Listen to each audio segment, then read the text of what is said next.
7, 8,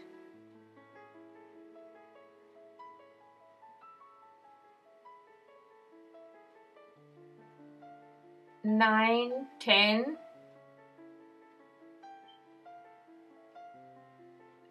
11 and 12.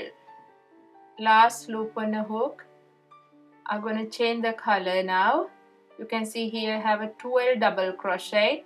This side have 11 double crochet. Last double crochet I'm going to make into this chain space. Into this I'm going to chain into this last loop, 2 loops.